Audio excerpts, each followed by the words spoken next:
Hi, good afternoon, everyone. Thank you for joining us for April 2021, Fulton's first Mayor Minutes. I want to welcome spring by talking about some park cleanup initiatives that we have going on around the city. And first, I want to mention all of the volunteers who are stepping forward and offering their time and services to help clean up the parks. We couldn't do it without you. We couldn't do it without our community. We're so grateful for all the help that you are offering. That being said, we do have a schedule of events coming up. We're going to include many of our parks. We have Lake Mianowana being cleaned up on April 17th. We have Voorhees Park being cleaned up on April 10th. We also have additional parks, including Patrick Park was cleaned up last week. Foster Park is going to be cleaned up by Sunshine Rotary. They've adopted that park, as well as Fulton Fury Baseball.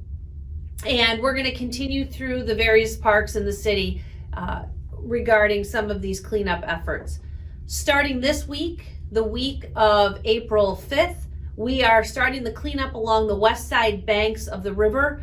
Those have been filled with debris and garbage for years, and it's long overdue to get that cleaned up. So our DPW crews, Parks and Rec, myself, and others will be over there starting to clean out all of that garbage and debris and bringing back the beauty of that area. We've also created several committees to help with the beautification of the city. The first committee is just that. It's a beautification committee comprised of community members throughout the city who are coming together to not only do cleanups, but also find areas where we can beautify the parks and bring in various other initiatives like gardens and such. So I'm looking forward to seeing all the great work that they're gonna do in the community. We've also brought back our Lake Mianowana committee. And this committee is really important to me because there's a lot of great work that we can be doing in and around the lake. We are working with the DEC and we're working with SUNY ESF, and we're also have our own local committee comprised of just various community members who have various interests in the lake. And that committee is looking at what we need to do to bring activity in and around the lake. We have been talking about dredging, and we're looking at bringing back dredging this year. The DEC has volunteered to work with us in providing us resources and providing us the information we need to understand what the best approach is to cleaning up the lake. This isn't going to happen overnight. It's been years in the making, and it's important to me that we work collaboratively with the experts and we find what we can do to enhance the lake, bring activity around it, bring activity on it, and make it a centerpiece for our community, because it really is, and it's a great opportunity for us to enhance the quality of life at that area. So the Lake Committee is active, and we have various meetings coming up with the DEC and other partners to continue to learn what we can do in and around that area. We also have a special events committee. This committee is bringing really cool events in and around the city. They did the snowman contest, and they're looking at other events for spring and summer, fall. They're very active and have a lot of great ideas. So be on the lookout on our Parks and Rec Facebook page for more information on those events. Part of the cleanup is our Block Blitz. We started Block Blitz initiatives in 2020, and we're going to continue that in 2021. I've scheduled some time this week, the week of April 5th, to assess various neighborhoods, and our focus this round is abandoned vehicles.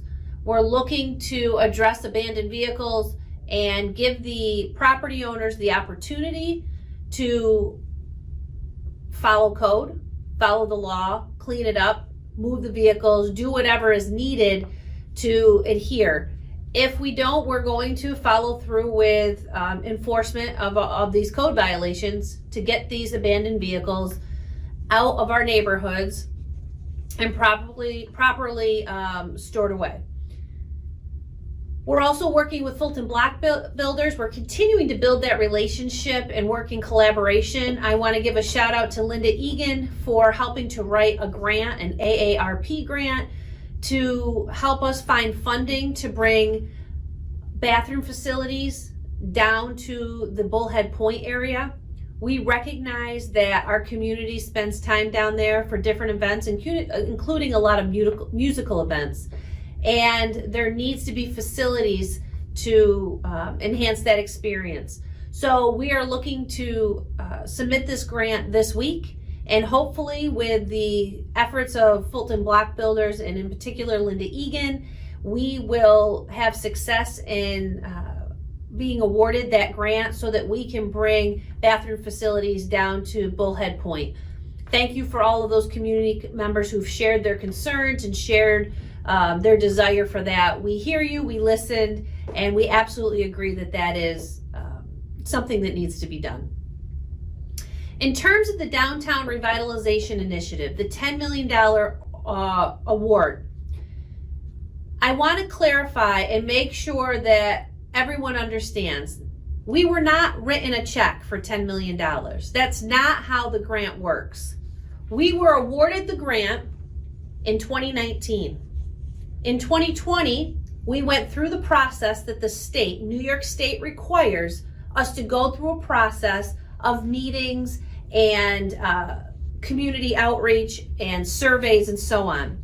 We had to go through and vet the process out, understand every project that was brought forward, and at the end of 2020, we submitted the slate of projects that were approved by this committee that was brought together, the local planning committee. That committee submitted the projects. At this point, it is out of our hands. We haven't received any money. We haven't been awarded any of the projects. At this point, we do not know what projects are going to be awarded. That is up to the governor and his team. That is not up to the city of Fulton. That is up to the governor and his team. The money cannot be used to restore our sidewalks, cannot be used to pave our streets, cannot be used for anything other than the projects submitted in this initiative. To learn more about those projects, I encourage you to go to the website, www.fultondri.com. The projects are listed there. Once the governor makes the decision on which projects will be awarded, we will hear directly from his office. Typically what happens is they make a visit to that community and they announce the projects that were awarded. I recently talked to the Department of State. I asked about the updates. Where are we with the DRI? We've continued to have conversations. We've continued to engage on this topic of DRI. We are getting closer, is what I'm told. The governor is getting closer to making a decision. Once he makes that decision and announces those projects, no money exchanges hands with the city of Fulton. The $9.7 million will be used towards those projects that are awarded. The other $300,000 was used for consulting services to help get us to this point. So the $9.7 million will be awarded to those projects, and the various state departments will work directly with those project managers to help see their projects come to fruition. Again, there's no money that exchanges hands with the city of Fulton. What the purpose of this downtown revitalization, DRI, money is to help enhance and help to inject that those monies needed to stimulate the economy. So we chose what our area was, our downtown revitalization area, and that money injected into that area is meant to help stimulate the economy. And that's exactly what it's going to do. You can see some of our neighboring communities who have been awarded that money. That's why they've seen success for years since then. The city of Oswego is a perfect example. They received the DRI money year one, and you can see the results of those efforts and those monies being invested in the city of Oswego. That same thing will happen in Fulton once we're awarded the projects and once those projects start to happen. I want to give a shout out to a community partner that we've worked with for many years. Community Bank has been the bank of choice for the city of Fulton for many years. We have a great team who works there and works with us. We've had this strong partnership with them for a long time. In fact, the manager, Tina, was on the DRI committee and helped us to determine what projects should move forward. So a shout out to Community Bank, to Tina and her team. Thank you for all that you do for the city of Fulton, and thank you for being a part of the DRI committee. Next up is our new DPW yard waste dump site. We are very proud of this project. This has been a project in the works for the last year or so, and we finally were able to roll that out as of April 1st. The yard waste drop site is opened at the DPW garage on 17 Edgerton Drive here in Fulton, and we encourage everyone to, every resident, homeowner, and resident of the city of Fulton to use that site to dump your yard waste. It's a great location. It's safely secured with cameras, and we can monitor it 24/7. You can access it 24/7. So please check it out. Please consider using it.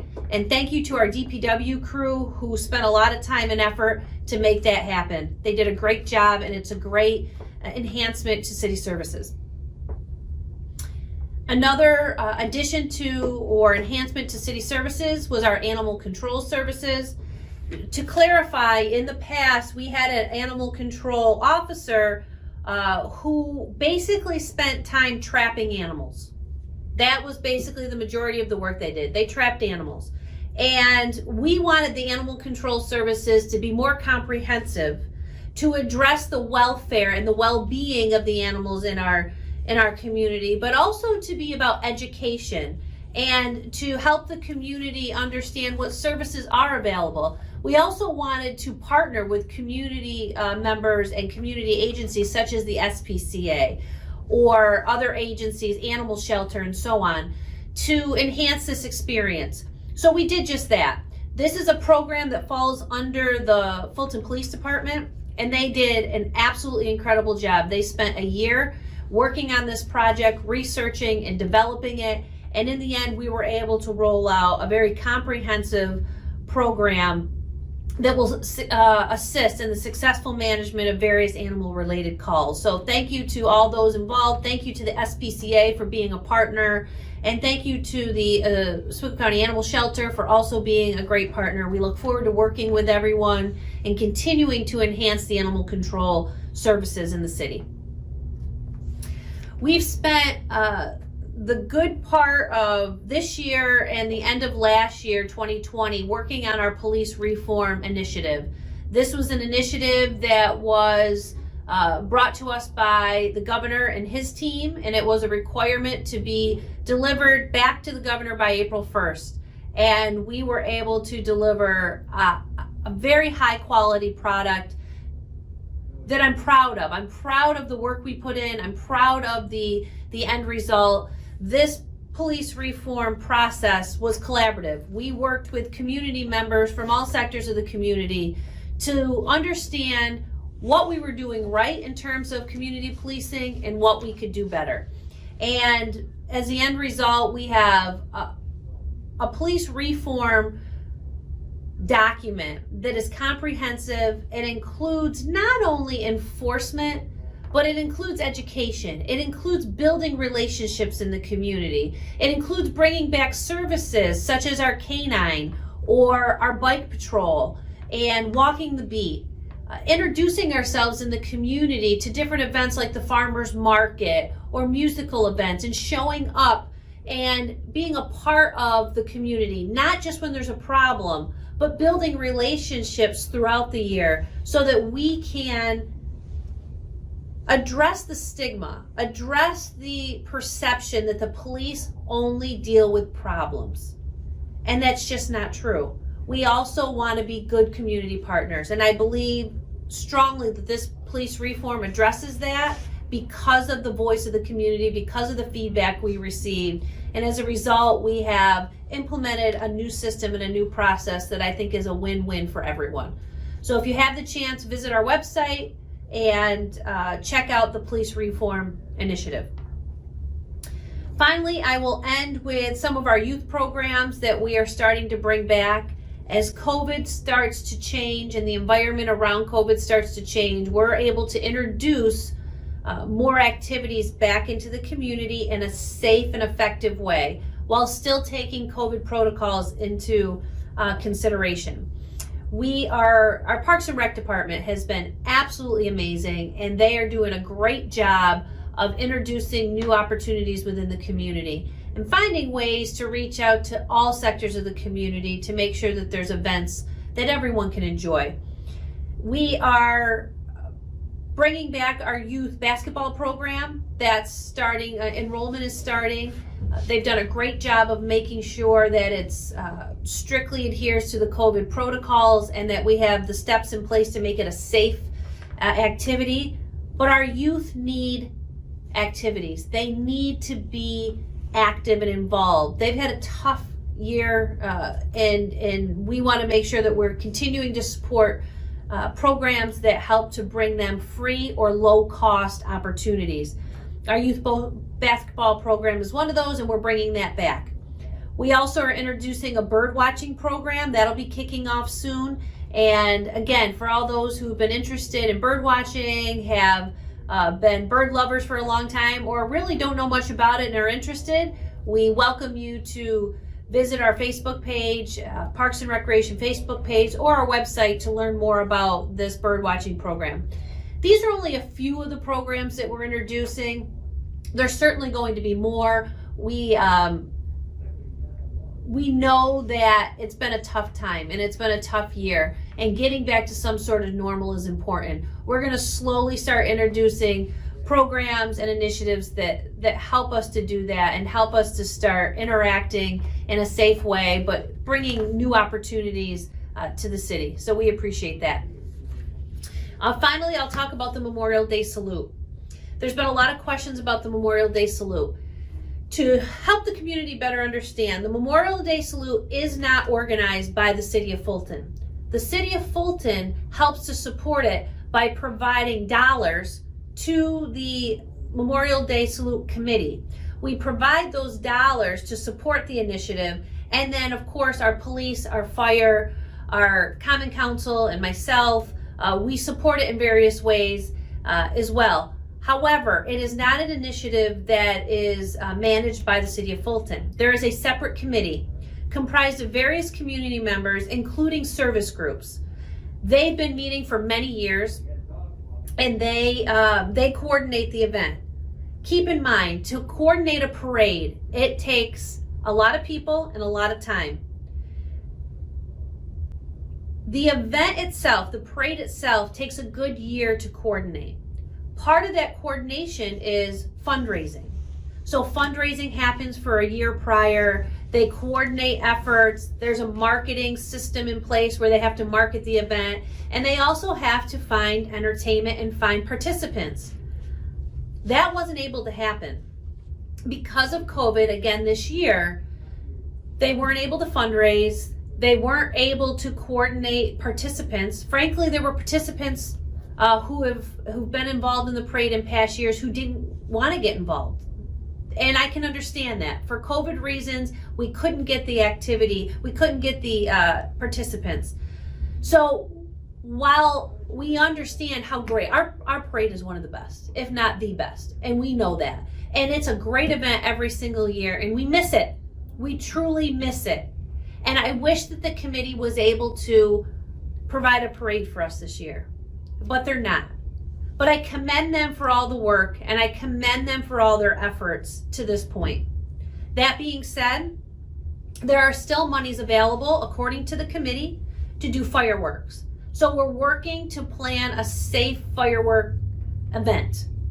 In addition, we're working with various veterans groups to help bring a safe Veterans Memorial Day salute and recognition to those men and women who have served and who've made the ultimate sacrifice. So we are working on a few other events that can happen that weekend, and those are in the works right now. And I'm excited about what this opportunity provides, and I'm hoping that it can become another tradition in addition to the parade, that we can continue to introduce these type of services and these type of events. So stay tuned for that. There will be other opportunities to celebrate the men and women in our lives and the people that we know and those who have served our country and served it well. I will keep you updated on that through our website, and be looking for the Fulton Memorial Day Salute Committee to provide additional updates on that.